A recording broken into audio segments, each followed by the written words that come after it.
Hi guys, welcome back. In our last video, we looked at electing the president. Hopefully, your assignment teaching your parents about the Electoral College went smoothly. Um, and now we're going to look on to what happens when the president's actually elected. What does he do, right? So we have what are called enumerated powers, right? Things that are listed in the Constitution that the president can do. And the number one power, his responsibility, is to enforce the laws of Congress. You see it there in bold, right? That is the job of the president. He does a bunch of other things that we see on television all the time, but his ultimate power in the Constitution is to be an executive, right? To enforce or execute the laws of Congress. And this is why he's called that, right? And to enforce that, we have something called executive orders, right? Which is in Section 3 of Article 2.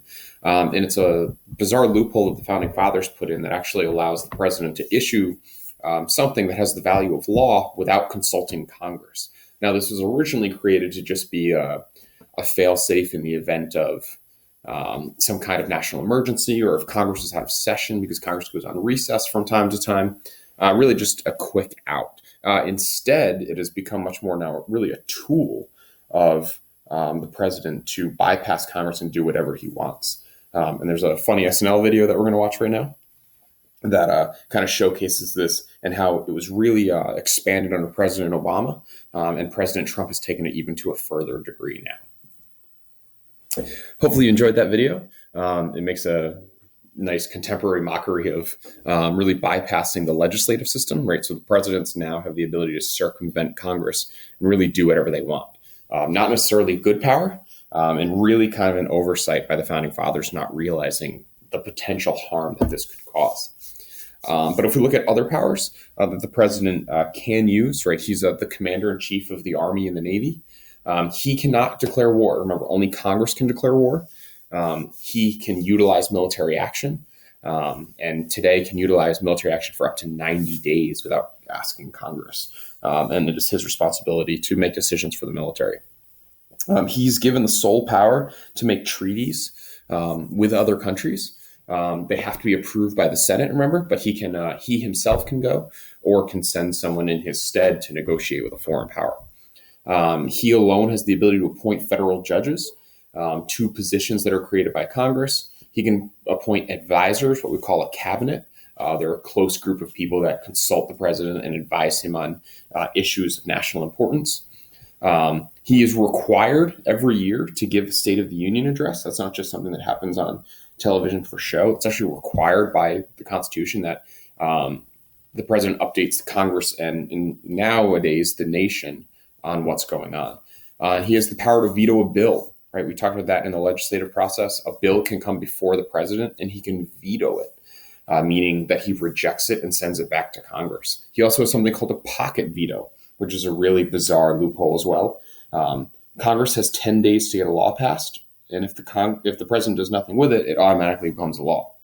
Well, if Congress is to go on recess relatively soon, in under 10 days, then that law expires. So what presidents will do is they'll just quote unquote put it in their pocket and wait for later.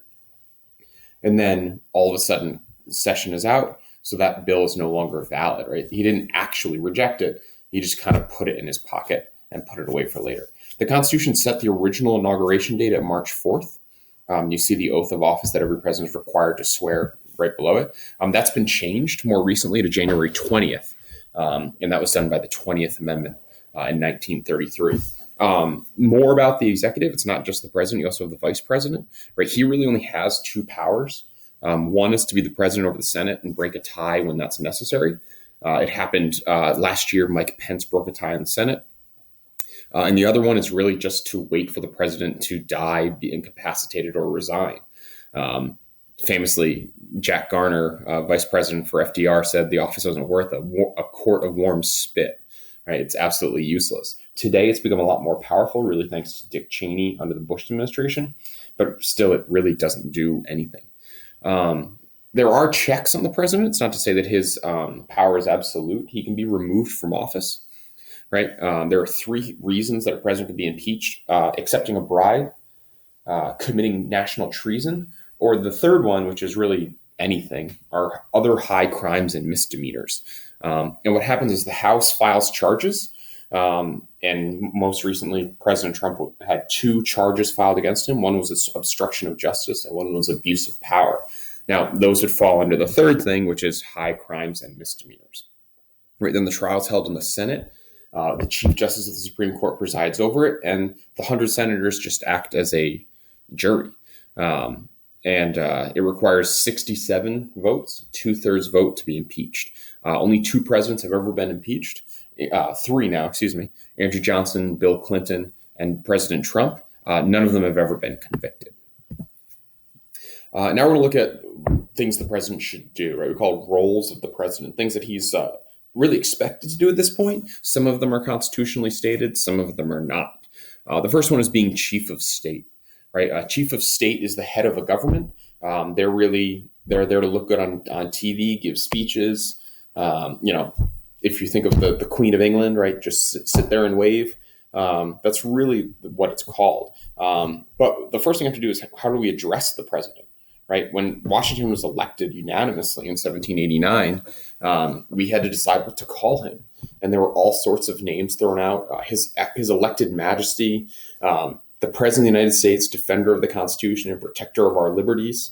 Right, but all of those sound very royal and very monarchical. So Washington instead suggested just call me Mr. President, something very simple. And today, if you're ever to meet the president, even if you don't like them or you're a big fan, either way, you call them Mr. President. Right, and really the first incident or opportunity for a president to act as chief of state is their inaugural address. Right, you give a big speech kind of outlining what your next 4 years will be. Washington gave his in New York City, where the original capital was, written by James Madison, and it's really just become customary that all presidents do that now. Next one is the chief diplomat. And that's the responsibility of the president to negotiate with foreign powers, right? Find a way to navigate the waters of European alliances. And really the first example came with France in 1793. France was going through a revolution, fighting for Great Britain and Spain, and they expected our help. They had helped us during the American Revolution, and they expected the same in kind, which is a totally fair assumption.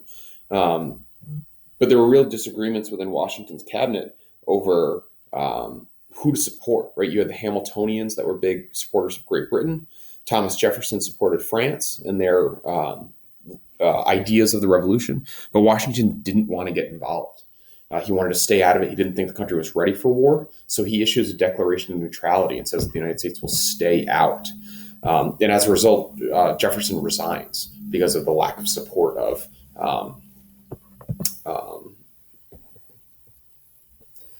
the French. Third one is the chief legislator, right? The idea that the president cannot propose legislation. He can influence it and certainly ask people to do so. But President Obama did not create Obamacare. It's given that nickname, but he didn't actually propose it on the floor. But the president certainly has an agenda, right? Something that they want to get achieved when they go into office, and people can do that for them. Washington, when he was president, actually thought this was a literal thing. And there was a treaty that had to be ratified by the Senate, and he went there to try and just observe and talk to people. And he was so angry at the fact that senators wanted nothing to do with him and that he wasn't allowed to be there. He refused to return and said that he would never set foot in the Senate again. This has set this precedent that now occurs where the president actually thanks the Senate and the House for inviting him to speak at the State of the Union, because originally he wasn't allowed there. And the first bill, one of the first bills that Washington signed was the Judiciary Act of 1789, which established the Supreme Court and really set the judicial system in motion, which we'll talk about next. He also issued the first veto in 1792. As you go through your project that you'll be doing, you see that some presidents were all about issued tons of vetoes, and some issued one or none. But Washington issued a veto because he didn't want states to get more votes in the House based on population.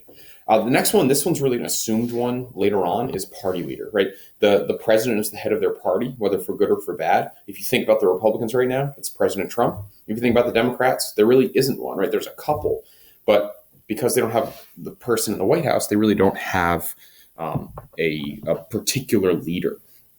Washington did not believe in political parties and really condemned them in his farewell address, which we'll read, and saw the split emerging between the Federalists and the Democrat Republicans under the Federalists were led, by Alexander Hamilton, and Thomas Jefferson led the Democrat Republicans. And we'll talk way more about them in an article that we'll read. The really interesting question to think about is, what's the purpose of a political party? Are they good or are they bad? And we'll talk more about that later. Commander in chief, right? The president is authorized to be the head of the military, like we talked about, and generally makes decisions on all military matters and war and things like that. Washington took this to another step. He actually led the army during his presidency. The Whiskey Rebellion was occurring in Western Pennsylvania, where farmers were getting angry about paying taxes, and they wanted to capture the city of Pittsburgh. So he called out the army and led them as far as Carlisle, Pennsylvania. And the rebels finally went home because they heard Washington was invading them, basically. But this really asserted the power of the federal government. And no president has ever done this since, but the president has called out the military over 100 times within the country. Right? If you remember when we watched Ghosts of Ole Miss, we saw that President Kennedy brought out the National Guard and the 101st Airborne to protect James Meredith. Right, and then the last one is chief executive. This is the job of the president, right? This is what he's ultimately responsible for doing, and that is enforcing laws. Now, a president cannot do this by himself. It's just not possible. So he has advisors called the cabinet, and you generally put people that are qualified for their positions. They're nominated by the president and approved by the Senate. The first cabinet included 5 members, and they were really the bigwigs of the time period. Thomas Jefferson was the Secretary of State, who's generally responsible for foreign policy. Secretary of the Treasury, Alexander Hamilton, obviously were in charge of money. Edmund Randolph, who proposed the Virginia Plan, was the Attorney General. Right, they're responsible. They're basically the head lawyer for the country. And then you have Secretary of War was Henry Knox, right, one of Washington's right-hand men during the American Revolution. The other one, interesting fun fact, the Postmaster General was a cabinet-level position. And for those of you who are curious at home, that is the head of the mail. Was originally a cabinet-level position, meaning they reported directly to the president. And his name was Ebenezer Hazard. So hopefully that breaks some of the myths you might think of about the president, and is going to be an introduction to our project, which you're going to be creating a report on a particular president of your choice. And we'll see, did they meet these roles that we just talked about? Did your president do his job and meet the roles of the president?